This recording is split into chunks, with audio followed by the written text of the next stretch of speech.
Racikan Berita. Assalamualaikum warahmatullahi wabarakatuh. Pemirsa, kita berjumpa kembali, kita bertemu kali dalam bincang-bincang dengan Bapak Saidi Asatri. Di mana kali ini Bang, kita akan membahas posisi Megawati begitu ya, dalam kaitan sekjennya baru kemarin ditangkap KPK Bang. Nah, ditersangkakan lah seperti itu. Tentu Megawati pada jauh-jauh hari ya, kira-kira sebulan lalu dia mengatakan kalau dia apa-apa ini sekjen saya gitu istilahnya Bang, istilahnya begitu ya, oleh KPK maka kami akan datangi, kan begitu Bang, dan nantang seperti itu.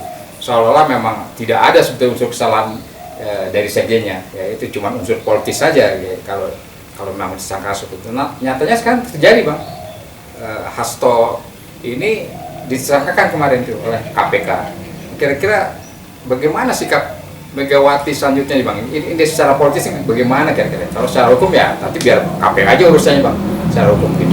Iya, karena bisa dipahami kalau Mbak Mega bersikap keras seperti itu kan. Bu Mega itu kan seorang ibu yang kadang-kadang psikologi sayang atau merasa diciderai kalau orang yang dekat sama dia seperti Pak Hasto itu kan dekat. Iya, jadi betul. kalau di perlakuan seperti itu Ya, sekjennya Bang, wajar Bang, sekjennya itu orang kedua ya. Wajar malah. Cuman yang harus kita ingat juga bahwa PDIP bisa seperti ini dari dulu itu karena kepemimpinan Mbak Mega itu juga rasional. Beda dengan, bahkan beda jauh di atas kepemimpinan yang lain-lain dan laki-laki di partai-partai lain. Jadi rasionalitas itu dalam hati-hati dalam bertindak, sangat dalam refleksinya itu dilakukan juga oleh Mbak Mega. Nah, mengenai masa depan PDIP pasca Hasto ini memang yang saya lihat perlu memang digali ya. Kita kan tidak bisa tahu apa yang terjadi akan datang, hanya Allah yang tahu. Cuman kalau kita perhatikan ada perubahan dari masa lalu PDIP yang abai terhadap semua masalah etik. Ini semua kejahatan-kejahatan yang terjadi, hukum rimba ini pun semua gara-gara karena mereka kan abai. Cuman kita tidak punya cara untuk menghukum biar rakyat. Sadarnya terlambat Bang, sadarnya. Iya, artinya dulu saya sih sampai latihan misalnya gaya salam Pancasila. Oh, iya. Itu menurut saya terlalu berlebihan. Misalnya mau mengubah dari undang-undang Pancasila dibikin dalam masalah undang-undang itu nggak ada ceritanya. Karena Pancasila Trisila menjadi Kasila begitu Bang. Memang Pancasila ini kan ideologi, filsafat. Kalau dia ditransformasi, terjemahkan, nggak bisa langsung masuk ke undang-undang. Undang-undang kan tindakan. Bagaimana Anda bisa bawa Pancasila yang masih perlu tafsir masuk ke dalam undang-undang seperti itu? Jadi saya kira itu loncatan berpikir. Kalau saya agak sedikit berani mengatakan sebenarnya keinginan untuk membodohi rakyat. Gitu. Jadi banyak orang awam kita ingin dikerjai, jadi dimanfaatkan untuk seolah-olah bahwa yang diperjuangkan di Pancasila. Padahal enggak. Pancasila itu harusnya terungkap dalam, tidak boleh bikin undang-undang setebal 700 halaman terus tumpang tindih halaman mana kita nggak tahu. Itu sebenarnya Pancasila. Pancasila tidak boleh ada korupsi yang seperti sekarang membuat semua kasus korupsi tidak ditindaklanjuti. Tidak ada tindak lanjutnya. Tidak ada tindak lanjut. Jadi rakyat ini hanya kebagian angka-angka, sekian ratus triliun ya, sekian ratus. Cuma 4 tahun Bang, rata-rata Bang. Iya, sementara mereka untuk makan dihukum 4 tahun aja. Dihukum 4 tahun untuk makan aja susah. Kemudian hakim ini, maaf ya, dulu saya terlibat waktu mencapai kenaikan gaji mereka dan saya sangat simpatis profesi hakim. Tapi saya lihat itu orang-orang yang jahat diloloskan, orang-orang yang baik dikorbankan, dihukum berat. Tapi misalnya kalau yang misalnya lakukan kejahatan itu orang punya duit banyak, diringankan. Jadi hukum, etik, semua hancur. Dan itu terjadi di masanya PDIP. Artinya bukan karena saya katakan sesuatu yang tidak ada dasar. Bukan. Itu kan Anda bisa baca sendiri. Bukan segala sesuatu menyalahkan PDIP, Bang ya, bukan seperti itu. Nah, PDIP kan kita banggakan, kita dukung, karena itu kan satu-satunya partai ideologis. Jadi karena partainya ideologis, mestinya betul-betul jaga itu integritas nusa bangsa ini, kedaulatan rakyat harus dijaga, gitu loh.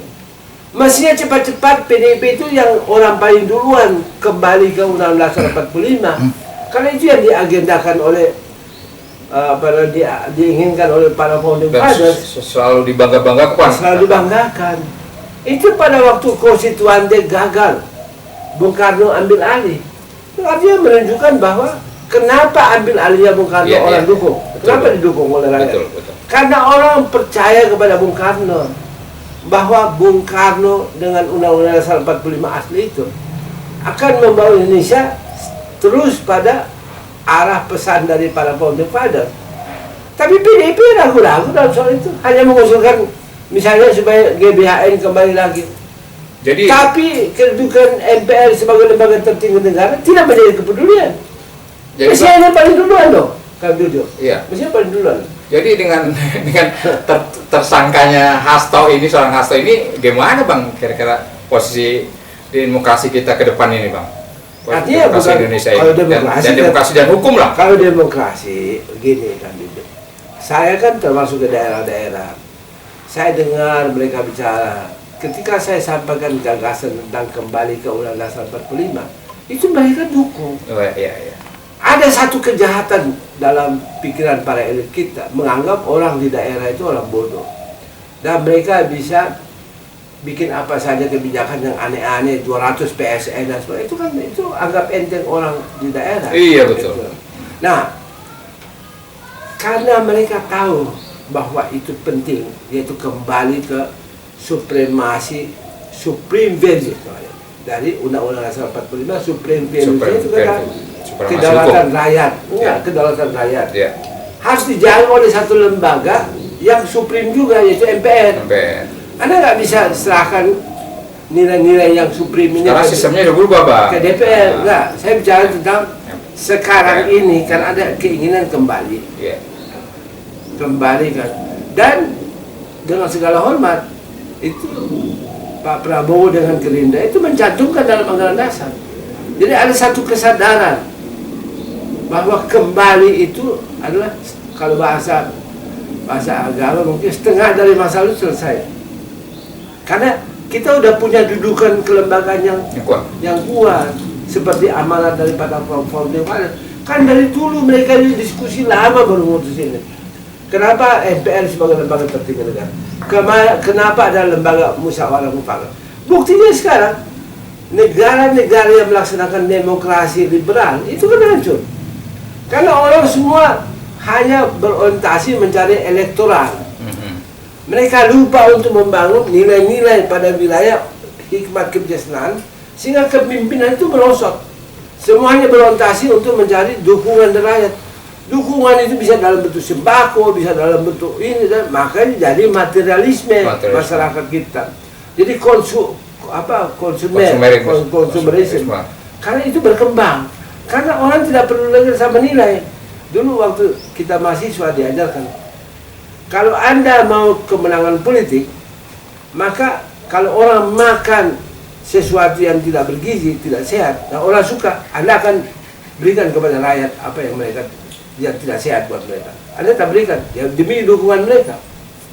Tapi kalau Anda seorang pejuang, cita-cita untuk kebaikan rakyat, walaupun rakyat meminta untuk kebutuhan elektoral, Anda tidak bisa berikan kepada mereka, karena sayang kepada mereka. Jangan makan racun ini.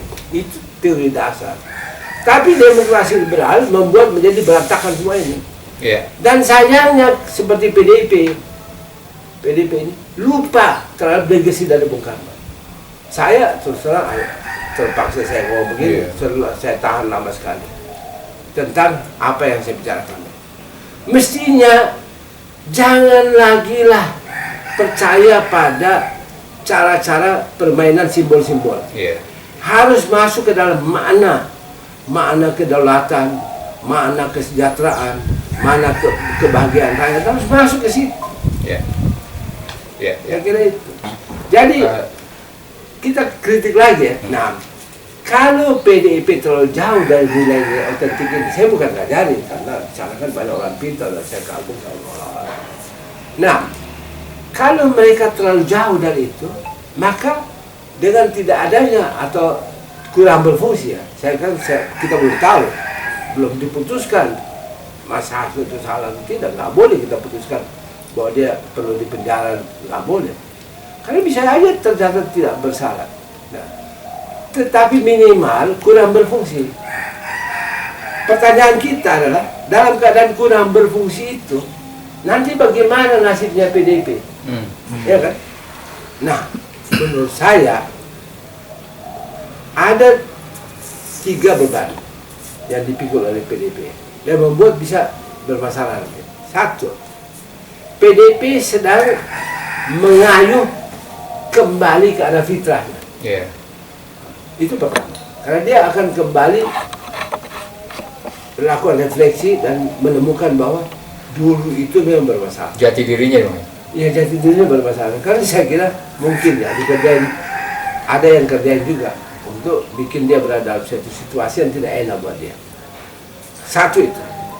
Kemudian kedua, dia juga menghadapi beban koneksi dengan pemerintahan baru dengan cara yang tidak membuat dia kehilangan integritas atau kehilangan kepercayaan dirinya, ya, karena tetap aja Mbak Mega dalam Pak Prabowo itu punya hubungan baik dan zaman dulu.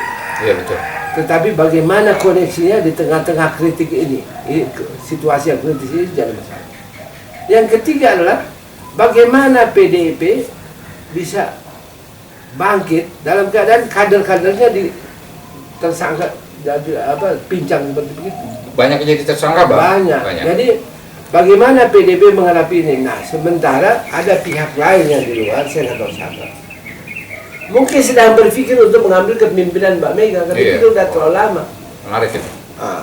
Jadi saya kira satu kerjaan berat buat Mbak Mega untuk reconcile faktor-faktor penekanan dan peluang untuk bangkit kembali. Saya kira itu masalah. Iya. Ini menarik apa yang sudah diungkapkan dan disarikan oleh Bang Sayuti, Bang Sayuti Asatri, begitu. Dan kita berharap tentunya PDIP PDIP itu bisa kembali lagi kepada jati dirinya, Bang. Ya, kembali kepada ideologi yang sebenarnya, di mana ideologi yang sudah dicanangkan atau diterapkan oleh Presiden pertama kita, Soekarno, bisa dilanjutkan secara benar. Walaupun Bung Karno itu masa lalu, iya, tetapi yang diperjuangkan Bung Karno itu relevan dengan perkembangan dunia sekarang. Jadi yang dilakukan dengan main-main hanya gimmick-gimmick itu udah nggak laku. Iya, itulah oleh karenanya kami berharap tentu PDIP itu dalam politik masa lalu, kondisi yang sedang sulit ini, di mana sekjennya ditersangkakan oleh KPK, gitu, dapat kembali kepada ideologi yang awal seperti legasinya juga demikian seperti yang diungkapkan oleh Bung Karno tadi itu, Bang. Ya, jadi kita berharap PDI Perjuangan, Bang, ya, tetap kritis, ya, tetap konsisten dalam arti membela wong cilik tadi, Bang, dan otentik ya. Dan dalam arti yang sebenarnya tidak berupa gimmick-gimmick saja. Iya, kalau itu dilakukan rakyat bisa memaafkan. Insya Allah bisa begitu, seperti itu. Demikian bincang-bincang kami dengan Bapak Sayuti, dan insya Allah kita berjumpa kembali pada lain kesempatan. Wassalamualaikum warahmatullahi wabarakatuh. Waalaikumsalam. Makasih kan. Sama-sama.